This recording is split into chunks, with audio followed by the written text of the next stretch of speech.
You're listening to the Flow Theory Podcast.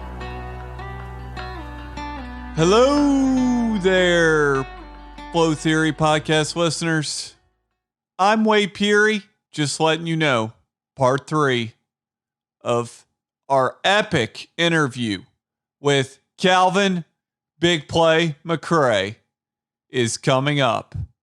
Pull up a seat and butter your motherfucking popcorn. You wanted to talk about Maction. Let's talk about midweek Maction, my man. Yeah, man. I hate it. I think it's the worst thing that it fucking sucks.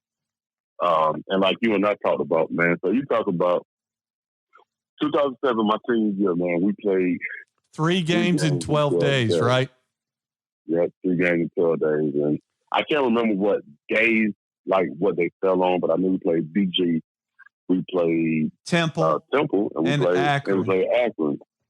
Yeah, and so from one standpoint, I get it, man. It's great for TV, and it's a great TV deal, and it's great for those kids, you know, like me who was in Georgia, and the parents couldn't get to a midweek game. That's an opportunity for them to play on TV. But it sucks when we have to go play a game on a Tuesday, and we get back on at Wednesday morning at probably 3 o'clock. You got to go home. Hopefully you can get a couple of hours of sleep, and you got to wake up and go to your 8 o'clock class the next morning.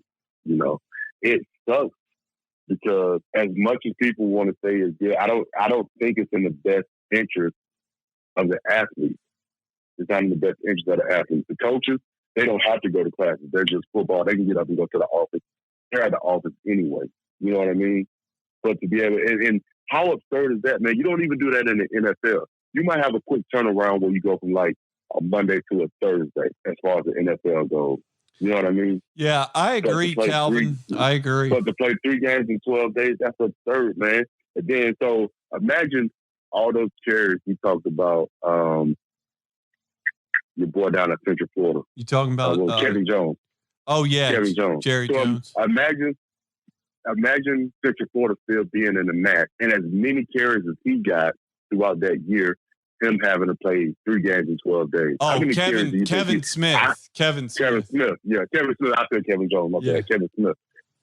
I was close to 100 carries in 3 games. You know what I mean? So imagine how many he would have had. Yeah. I think matching is the stupidest thing ever in terms of protecting athletes.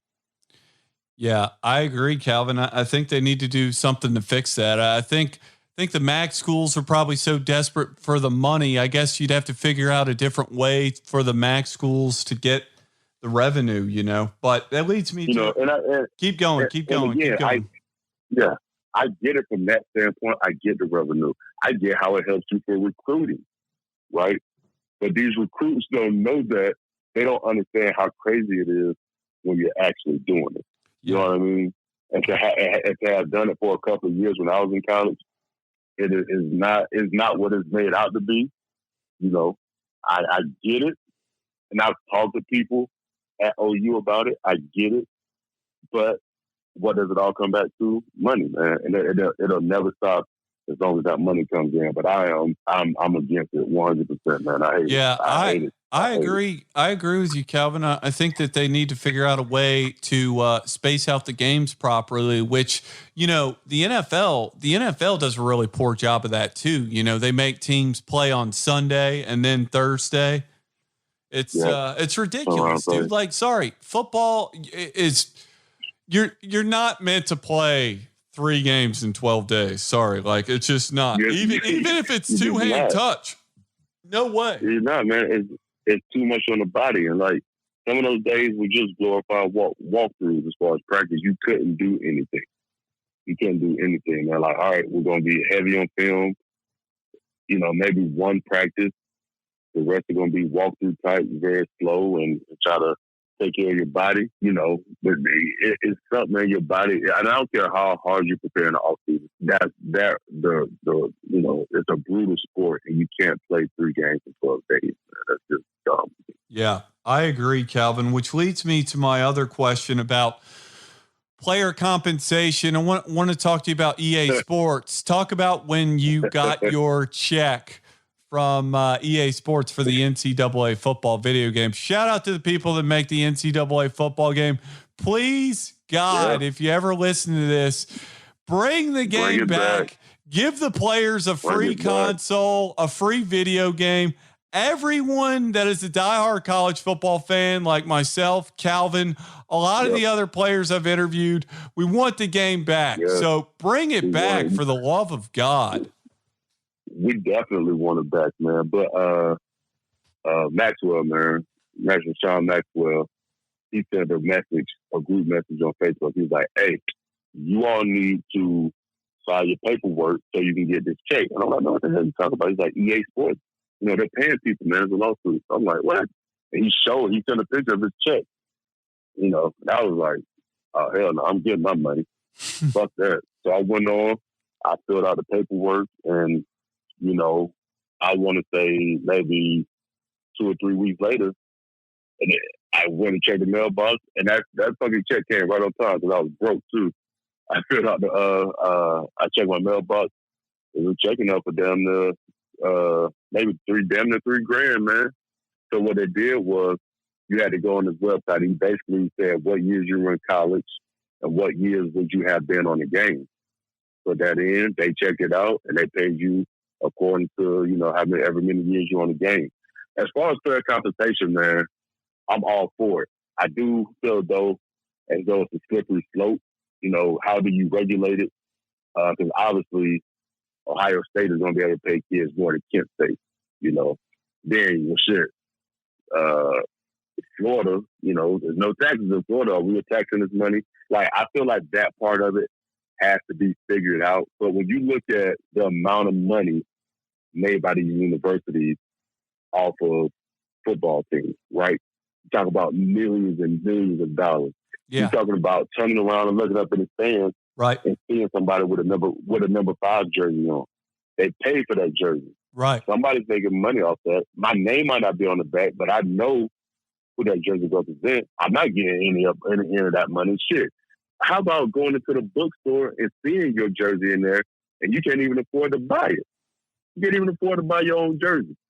And you know what I mean? Yeah, I agree, man. And not only that, I think it's ridiculous that, you know, listen, all the coaches in college athletics, I get it. Everyone needs to make a living somehow, right? But the fact that guys like Nick Saban, Dabo Swinney, making $10 million a year while a lot of their players starve in dorms, like, give me a fucking break, dude. That's such a fucking hypocrisy. God. One, I can remember nights, man. I can remember nights he had to scrape up money to eat, like dining hall clothes. Okay, you rewind back. You've been working out, you got practice. How many calories are we burning in a day, right? Dining hall closes at 7. So you telling me I'm eating my last meal of the day at 7:30, and I'm supposed to be okay until breakfast the next day, and I burn 1,000 calories in a day at practice? You know what I mean? Yeah, I agree. You look at any of these coaches make the college football playoffs. Okay, so they're going to get a bonus for making their conference championship. They're going to get a bonus for winning their conference championship. They're going to get another bonus. And you talk about 6-figure bonuses for making the college football playoffs, and they're going to get a bonus for making the national championship, and you get another bonus for winning the national championship. That's 5, right? Yeah. That's 5 possible bonuses they come in. You know what I mean? And these are 6-figure bonuses. They're making money. And I get it. Don't get me wrong. College affords a lot of young men and young women the opportunity to get an education. I'm for that 100%. But I also know that if you go down and look at the roster of a college football program and see some of the majors, it's a joke. What are these degrees going to do for these young men? Yeah, you can really wipe your ass when they're done playing. You can really wipe your ass with most of the college degrees. Like, how many people are actually, and I get it, but how many people are actually in the field that they majored in college? You know what I mean? I saw something crazy. A young man at Ohio State won the national championship in wrestling, right? Uh-huh. The athletic director got a bonus for him making the. What? The athletic director got a bonus for this dude winning the national championship. I saw it on the news, man. What the fuck did he have to do with that? That's so stupid, dude. What is this kid getting? What is this kid getting? Come on, man. Yeah, that's bullshit. I think it needs to be regulated. It needs to be figured out. But these kids need to be getting something. I agree with you. It's definitely something that needs to be heavily regulated. I mean, my idea off the top of my head would probably be about a $3,000 extra stipend for college football and college basketball players. And because that would help cover a lot of living expenses every month, gas, food, absolutely, and all of that. And I look at it from my standpoint, man, where I didn't grow up in a household that had money. I couldn't go to my mom and say, "Hey, can I get $100?" I couldn't go to.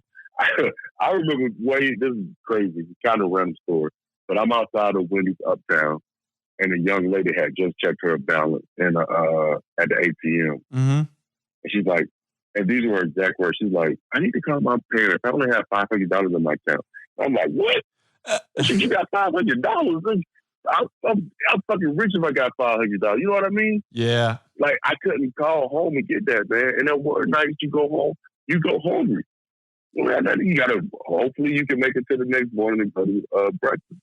Yeah. Yeah, man. I think these things need to be compensated, man. I agree, Kalvin. I mean, I was lucky enough to have my father help me and my grandmother help pay for my college. There's so many people out there that are not as fortunate. And I think that the NCAA, it's just amazing to me how long the NCAA has taken to really just take a look at some of these problems. You know what I mean? It's like, yeah. I think the old school thing in business is like, if you don't have to pay the money, you're not going to. So until the public outcry is bad enough, then I don't think the NCAA is going to move their hand. But hopefully, I think the momentum is heading in that direction. And to be honest, I think that they need to watch this very closely. We could talk about, agents trying to recruit a lot of these high school players, because let's be honest, dude, all these 5-star players, I've been around agents before, and I was amazed at how little about football some of these agents that I was around, they would ask me, who should I go after? It's like, are you fucking kidding me? You're about to invest tens of thousands of dollars in an athlete, and you don't know which one to go after? Are you fucking stupid? They're asking me done your homework? And I was like a college football blogger, you know what I mean? And some guy found me, and he was just like, "You got a lot of football." He goes, "Hey, wait, it's Greg Johnson." He goes, "Just giving you a jingle." I mean, he was nice enough. He was nice enough to pay for my trip to Indianapolis, and I'll give you a story about Indianapolis. It was me, Greg Johnson, and a guy named Scott Forsythe. All right. We're all having dinner at this restaurant called the Palomino in downtown Indianapolis, right? And keep in mind, I don't know anything about the agent game, in the NFL. I was completely fucking clueless. So I sit down dinner with these guys, and all of a sudden my head starts fucking spinning, bro. Neil Stratton, the guy that runs Inside the League, who, by the way, shout out to Neil Stratton. He is a great agent reporter. He's one of the few reporters on agent news in the NFL. Anyways, he starts talking about how AJ Green, when he was coming out of college, there was a runner that got tight with AJ Green, right? And anyways, the runner got really tight with AJ Green, and before AJ's parents knew about it, that guy took the relationship and said to all of these different agencies and said, "I want $100,000 and I think 1% of the contract, something like that." Keep in mind, agents at that time only got 3% of the contract. So yeah, it was a lot of fucking money, dude. I was like, holy shit. That's crazy. Yeah, dude. It was a wild story. I was like, God, it reminds me a lot of the thing of hearing stories like that and agents. What worries me about the endorsements in college athletics.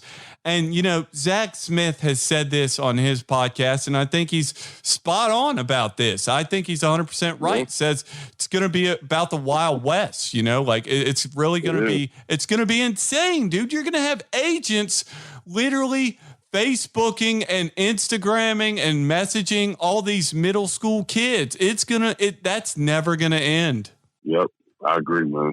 Absolutely. It's definitely a slippery slope, and I don't know, man. Someone needs to step in and say, like there needs to be a rule, like you cannot contact a player until like a certain point, because listen, I'm a college football junkie, and I've watched highlights of guys in middle school and stuff, but sometimes I get pissed off when they have these.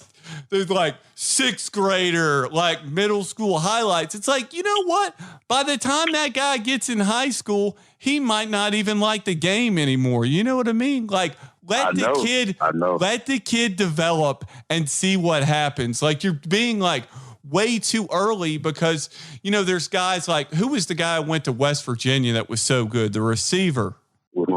God, David something. I remember Tavon Austin. He was the receiver. Remember, he was a quarterback in high school. God. Anyways, that kid, he got recruited by Lane Kiffin. He got offered like in the 8th grade. Anyways, he wasn't a quarterback. By the time he was a senior at West Virginia, he was one of the most dominant receivers in college football. Yeah. You remember that? White kid? Yeah. Yep, I know what you're talking about. I'm blanking on his name. I'm blanking on his name right now. I can't think of it either, but I know exactly who you're talking about.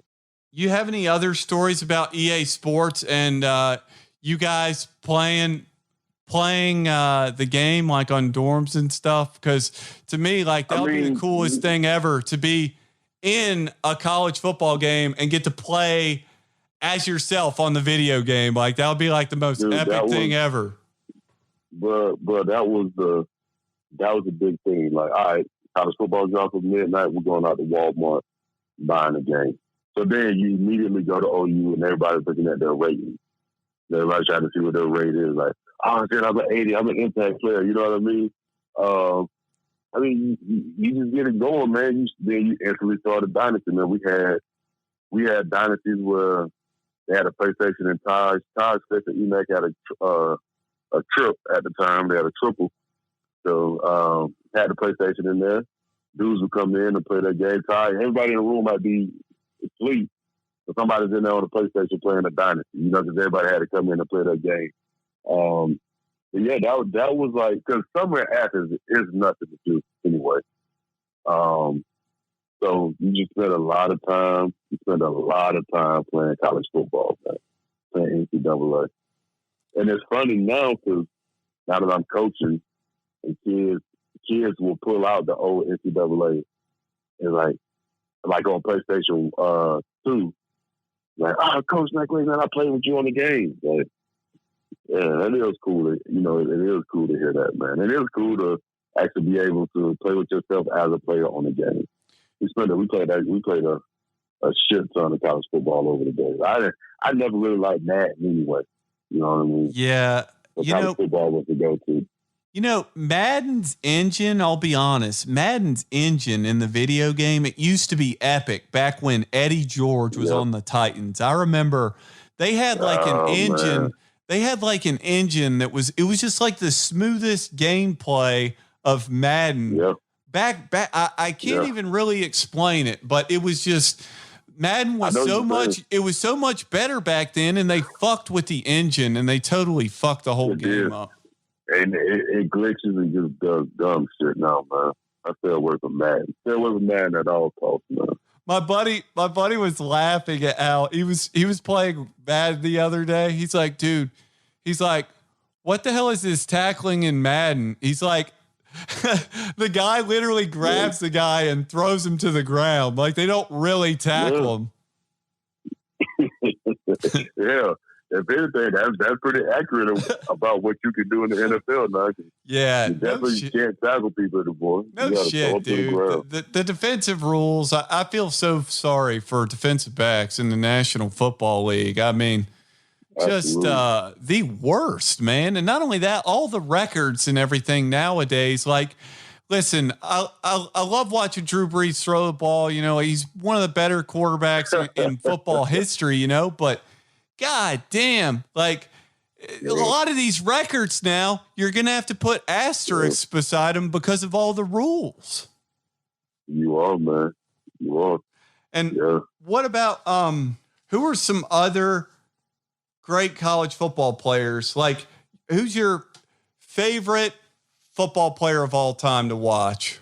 Crazy one, man. I think, said it earlier, I think Reggie Bush was the best college running back I've ever seen. My favorite all-time running back is Edgerrin James. Yeah, Edgerrin James, Edge, man. Talk about Edge. Out of the U, man. Edgerrin James was the reason I wore number 5 in college. And huge shout out to Chad Brinker, man. I love Chad Brinker. He wore number 5 before me at OU.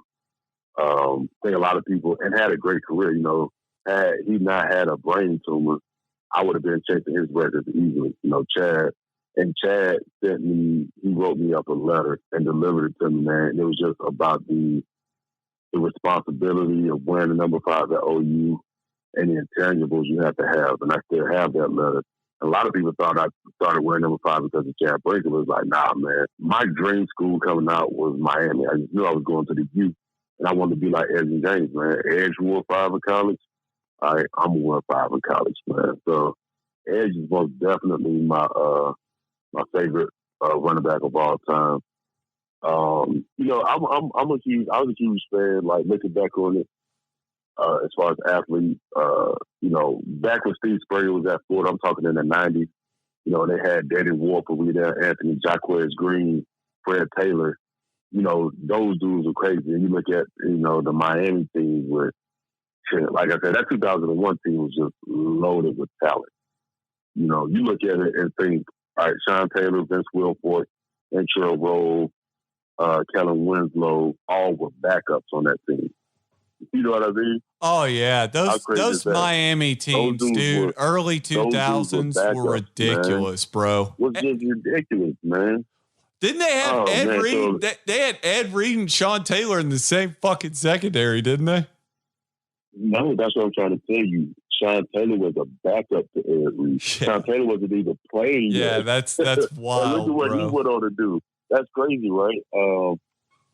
But I mean, you know me, I'm just a huge fan of college football. I enjoy watching teams have their runs, right? So, you know, you had Miami had their run, and then USC had a nice run. Alabama definitely had a nice run, you know. And Clemson's kind of on a come up. They're consistently there. Ohio State's consistently there. It's enjoyable to watch these dudes, man. It's enjoyable to watch college football and the way things are going, man. I'm a huge fan of the playoffs. I like that setup. Not sure. I don't know if it would be a bad thing to expand to 16, but you know, I think 4 is solid. And the committee has typically gotten it right. You know. But yeah, man, you throw Honey Badger on that list. Dude. Matthew I was watching Honey Badger's highlights today, dude. I'll be honest, man. God. Honey Badger was like Heisman Trophy, like contending type player, like at LSU. I mean, he was a Heisman finalist. I know. He was a Heisman finalist, man. You know, that dude was crazy. Just his instinct of making plays. He was better in college. He was better in college than he is in the pros, and I can't really figure that out. I can't really figure out why. Man, he covered injuries and fit and being in the right system. But he's doing good with the Chiefs. Shit, he just won a Super Bowl. Dude, you know one of my favorite college football teams of all time to watch. The best secondary I've ever seen in my life, Kalvin. I think wasn't it the 2011 LSU? I can't remember the year, but when they had Chevis Jackson, Jackson, Ron Brooks, Thorold Simon, Eric Reed. Dude, that secondary, the best I've ever seen in my life. When they got to the national championship game against Alabama. Yep, man. Yeah, I remember Patrick Peterson is an LSU dude too. Dude, I remember so much talent come through there. Dude, Patrick Peterson was ridiculous. Watching he and AJ Green go at each other was awesome. Oh my gosh, man! They had some epic battles. I agree, man. I mean, obviously, the SEC is a different breed when it comes to football. And I know Big Ten fans don't want to hear it, but it's the truth, man. The SEC is just a better football conference. Yeah, I agree, dude. They get you look at all the athletes on the recruiting list every year, the highest concentration of the sickest fucking athletes in the world. Like, sure, you're going to get your diamonds in the rough that are going to go, to the other conferences, but the SEC year in, year out is so damn loaded. I mean, that all the schools invest all the money and everything into all of the resources, Well, hell, they're paying Nick Saban $10 million.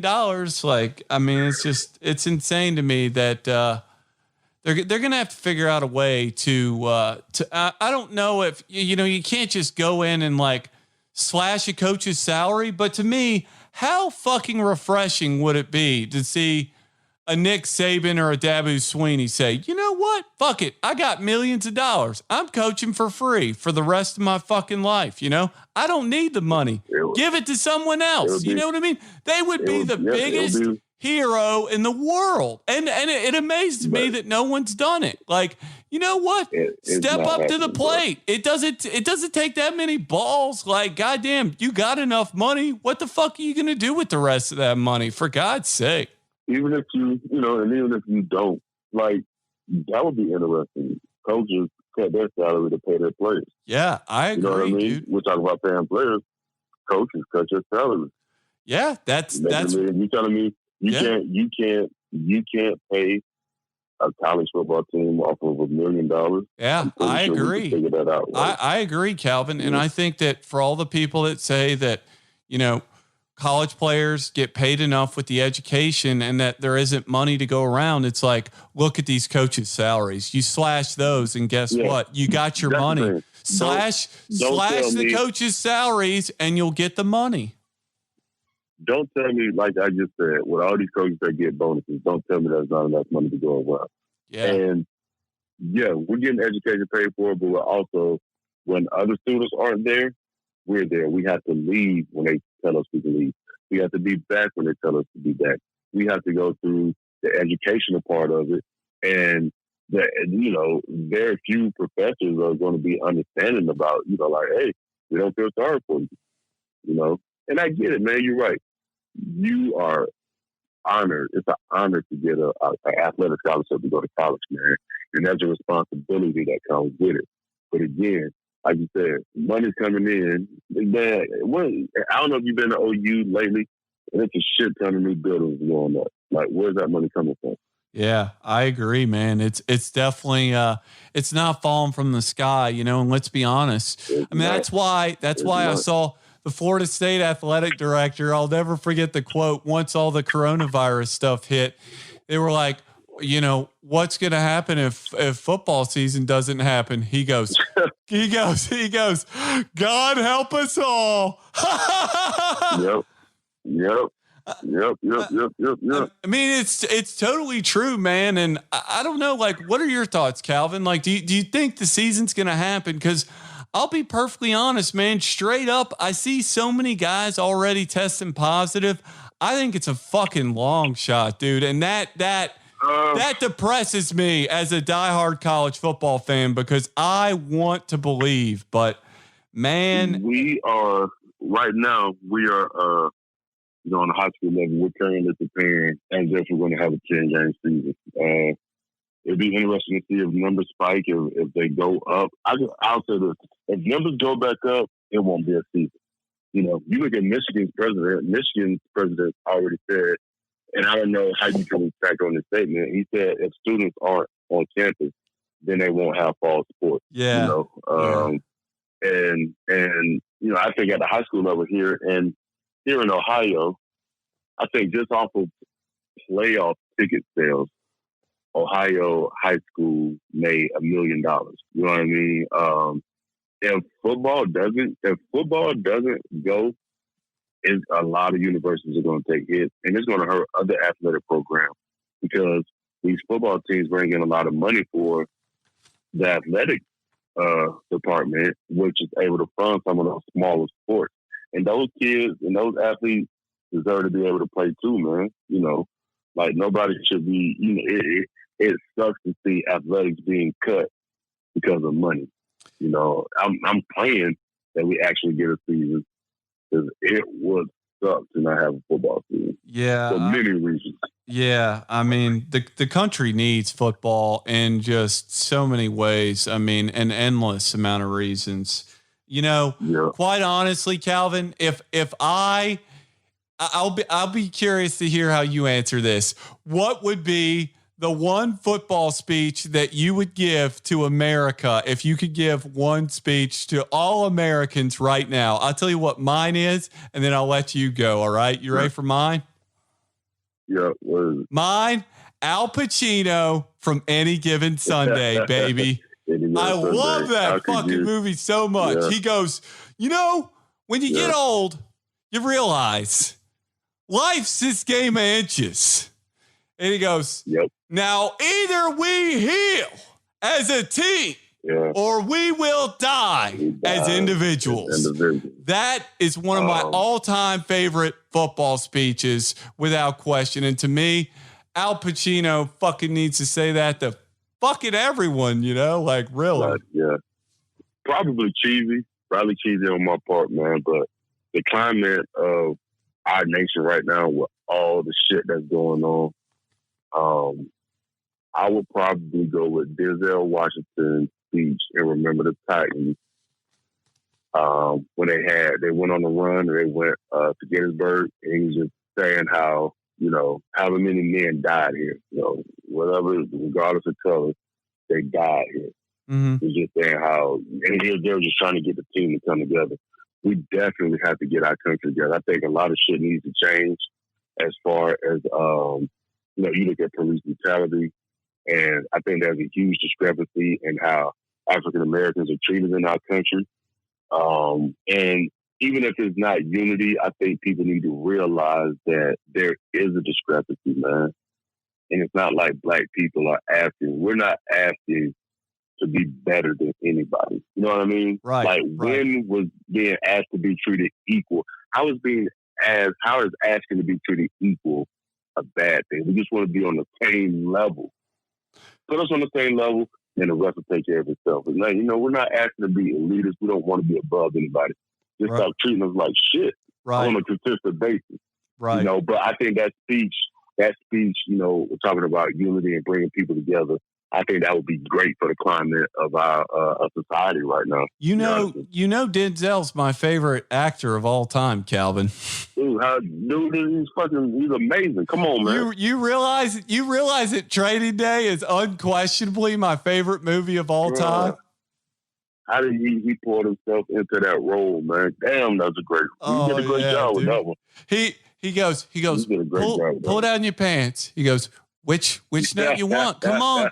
He goes, make a decision. Which nut you want? Yeah. He's like, solid ass role, he's like, man. Boom. Yeah. It's crazy, man. God, he's so good. Denzel, one of the most charismatic individuals on this planet.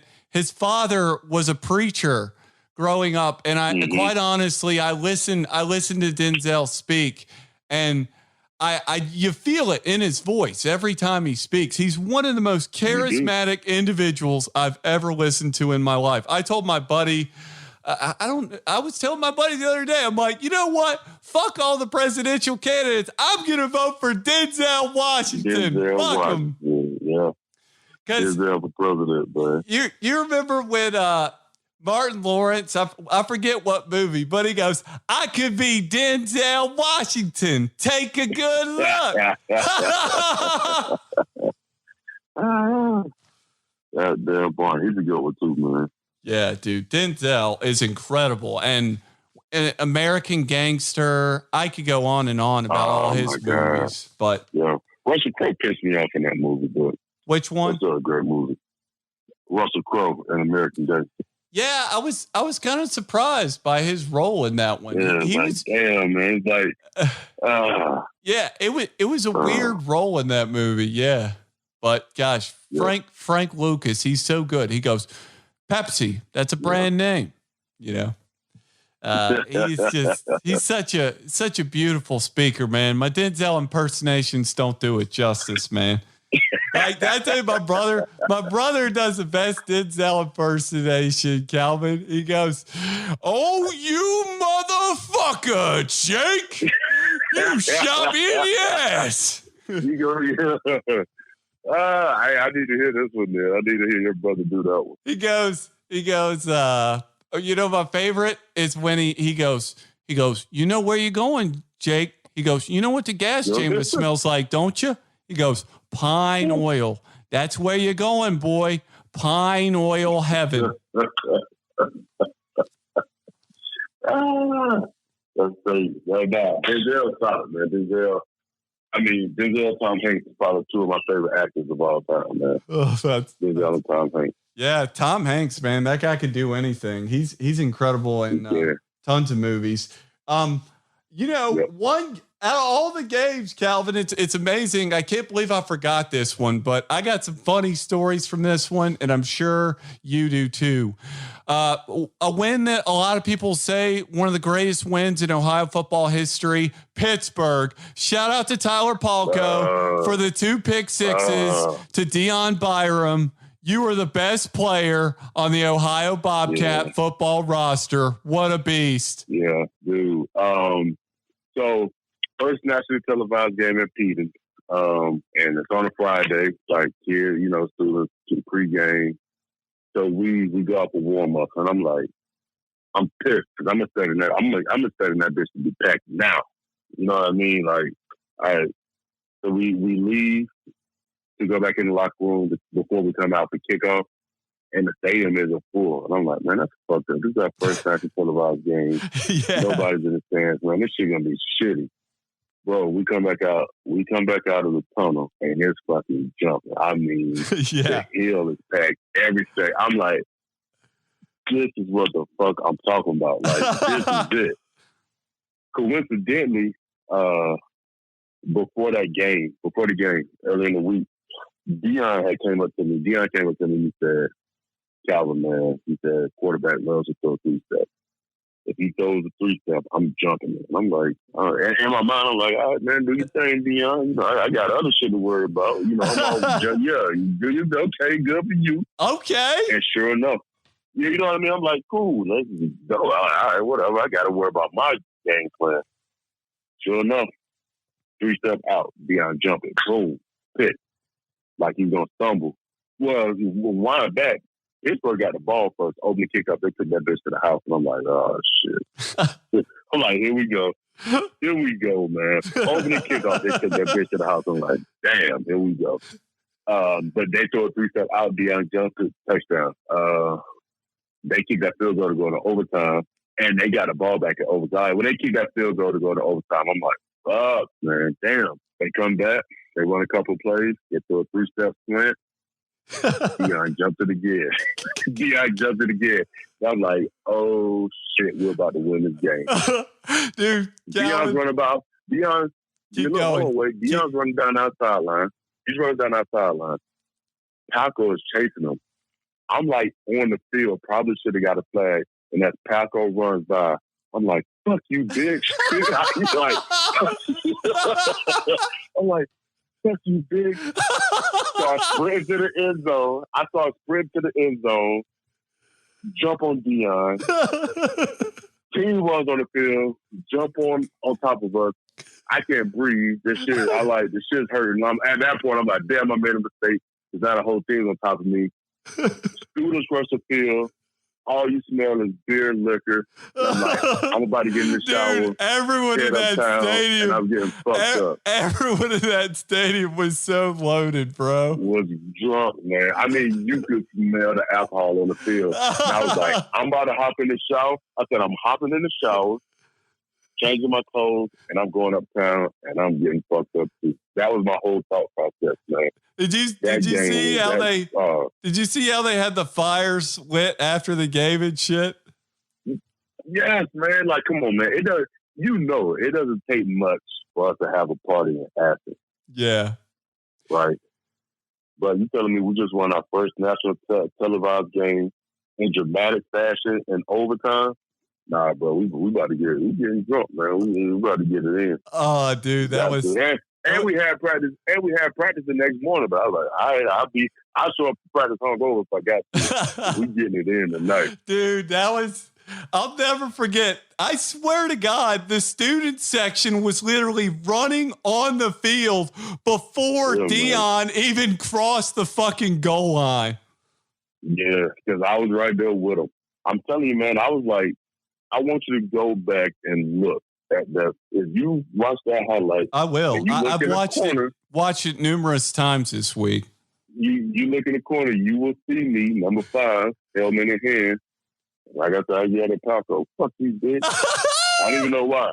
I don't even know why. That was like the first thing that came out of my mouth. Fuck you. I guess in my mind, I was like, fuck you, we about to win this game. I'm about to go celebrate. Like, shout out to Tyler Paul. Like, you're such a fucking beast. Yeah, man. Tyler, my bad. Yeah, my bad, man. You know, no hard feelings. I don't know you, but no hard feelings to you, Tyler. But my dog told me he was going to jump on 3 steps. He did it.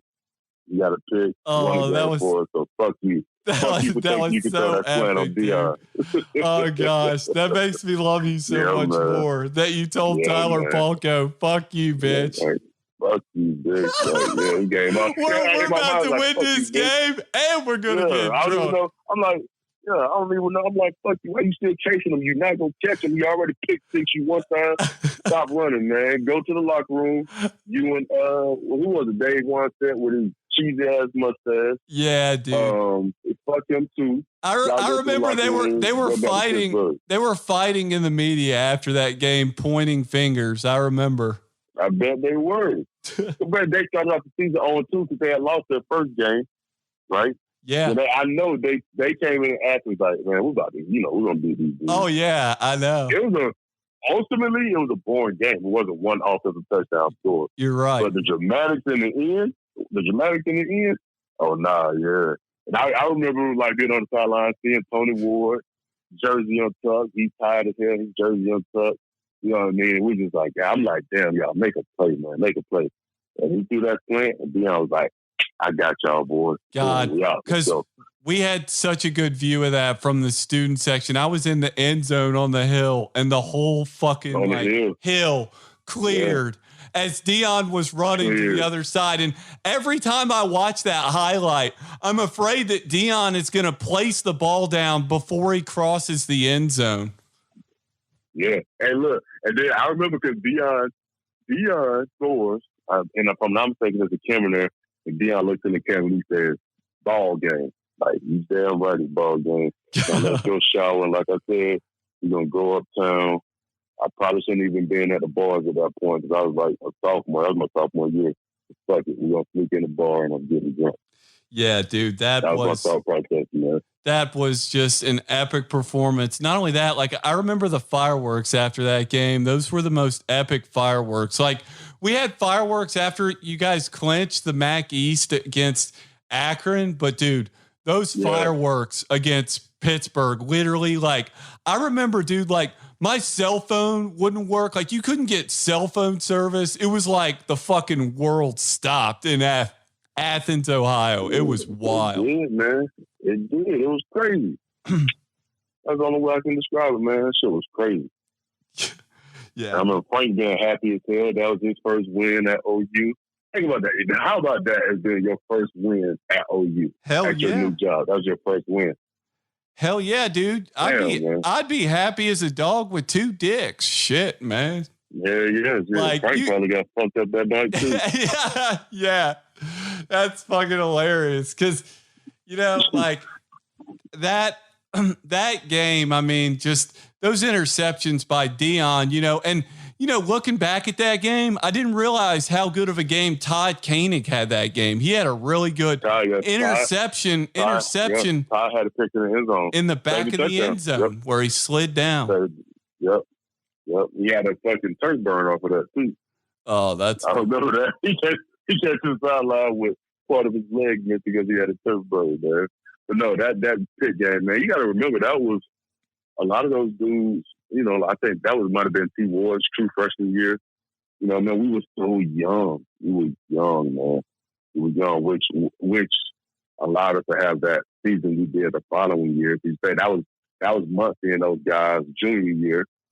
We had all those dudes coming back, man. So we had all those linebackers. We had Tony coming back, myself, Austin, Mitch, all those dudes coming back, man. Which TJ Wright, man, probably one of the most underrated players. Oh yeah, he was really good, dude. He made some nasty interceptions, dude. That cat could ball, man. Yeah, Beaumont, Texas, man. But that allowed us to have that season we had the following year in 2006 when we made that epic play, man. Yeah, dude. Like what a epic season, and God, that pit win was something else, man. I mean, I'll never forget that, and I know everyone else that was in that stadium that night, dude. That was just some of the wildest shit I've ever been around in Athens, Ohio. Man. Kalvin, I'm curious about the. Do you have a particular playing surface that you liked playing on, particularly natural grass as opposed to field turf? I remember you would talk about how the field turf, the little rubber pellets would spray up on it. That shit sucks, man. That shit sucks, man. You have those black little pellets everywhere. You get in the shower and they're like in your ass crack. You're like, how the hell did that happen? Get in your eye, in your mouth. I'm a natural grass person, man. I love playing on grass. It's just what I'm used to. I think it fit my running style, and you didn't get any turf burns. I remember high school playing on the old AstroTurf, like the carpet. That shit sucks. the vet in Philly. Yeah. And I'll add this to it. The Glass Bowl, such a shitty stadium. I hate it. That surface is god awful. I hate it. I hated going to Toledo, and I hated playing that. I hated it, man. Worst stadium in the map. That's funny, man. The Glass Bowl. Talk about your favorite stadium to go to. I know you said you like Virginia. You said you like Virginia Tech a lot. Virginia Tech, having been able to play there twice was amazing, man. That was probably the best atmosphere I ever played in. Shout out to Lane Stadium, man. Let's go, Hokie. That shit was crazy, man. Lane Stadium, Kentucky was a nice setup. We went down there my freshman year and we beat Kentucky. That was a nice setup. I remember that. Didn't Scott Mail, he balled out that game, didn't he? Yeah, Scott had caught a slant. Took it for 80 yards to the crib. Yeah, Scott Mail was fast as shit, good. Man. God, he was really fast. I stopped trying to chase him and block. But I thought the MAC Stadium would be Miami. Miami had a really, really nice setup. Obviously, it's one of your rivals. One of your rivals, so you want to beat them. But they did have a nice setup as far as stadiums went. With aesthetics and just room in the locker room. Like some of those visitor stadiums were just fucking terrible. Like the Rubber Bowl, the old one, before Akron built that new stadium. Oh God! The Rubber Bowl was worse than the Glass Bowl. I think it was pretty shitty too. Akron as far as Mac stadiums, Akron's old stadium was bad. But as far as conference stadiums. But you know what? Northern Illinois had a nice setup too. It was unique, man. But again, it was just an honor to be able to go and play in these places. Yeah, it was like Texas Bowl, man, down there when Central Florida was still in the map. I think the one that I wish I would have got to play in Huntington. I never got to play with Marshall at Marshall. I wish I could have played in Huntington, man, because I heard that crowd is crazy too. Yeah, that's funny, man. You know, I covered. I worked for the MarshallRivals.com site for about 8 months. Yeah, I do remember that. Yeah, college football recruiting, man. It's a circus, man. It's kind of like a circus full of funhouse mirrors, shall we say? You know, I'm just amazed. Absolutely. I'm amazed at how, you know, all the prospects they just don't know, like they're just so innocent going in the process. But I think nowadays more people are educated on it, but I think there's probably still a lot of people that are really naive to the whole process. And now, you know, you mix in agents in the whole college recruiting process. I mean, imagine this. You're going to get 40 calls a week from reporters. You're going to get 40 calls a week from college coaches. And then you're going to get 40 calls a week from agents. If you're like a top 5 basketball recruit, like that's fucking insane. You're going to have to hire someone. You're going to have to hire like a PR firm or someone to manage all your phone calls. But what sucks with that, especially with the college basketball, man, these kids can end up getting hurt because you got to think all it takes is for one agent to offer somebody something, like offer a family member something. And the family member's like, oh, I can get him to sign with you. You give me $50,000. What was the agent gonna do? You know, you talk about, you know what I mean? Right. Now, what happens when that kid decides to go to college and his family member is taking money? I think Zion is in some kind of trouble because they said he took money at too. You know, which if you paid players, it wouldn't be a need to take money from boosters or whoever else. But yeah, I agree, Kalvin. I digress. I think the stipend would be a better option to that, and I think it would cut out some of the money from the agents. I think, unfortunately, I think it's, you know, they say the wheels of capitalism never stop, and, you know, it's one of those things. Like, I don't think you're going to be able to eliminate it completely, unfortunately, because I think that, you know, there's just not enough people regulating it. Not only that, the NCAA is just a powerless entity. You know what I mean? It's a powerless and hypocritical entity in a lot of ways. Jay Bilas makes a living tearing the NCAA to pieces every year. You know? Very hypocritical, man. It is, man. Yep, but definitely. Kalvin, I wanted to thank you. Thank you so much for taking the time to talk to me, man. I really appreciate you taking all the time to come on my podcast to tell you what. Hopefully this podcast can be a voice for players, you know, talking about player compensation, issues like that affect them. You know, I think it would be a good thing that a lot of players can speak up on issues like that, you know? Absolutely, man. Thank you for having me. You're doing a great job, man. Just to be able to provide a platform for guys like me to come on and, you know, one, relive memories and share stories with people who probably don't know the ins and outs of college athletics and college football. But for two, to be able to speak on things like that, man, whether it be compensation for players or social injustices, whatever the case may be, man.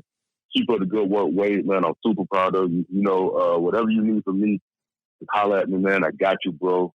That OU love, man. Bobcat love, man. Definitely, I appreciate you for having me. Absolutely. Kalvin McRae, ladies and gents. Number 5 on the field, number 1 in our hearts forever. Thank you so much, Kalvin. Right. Take care. Thank you, buddy. Bye-bye.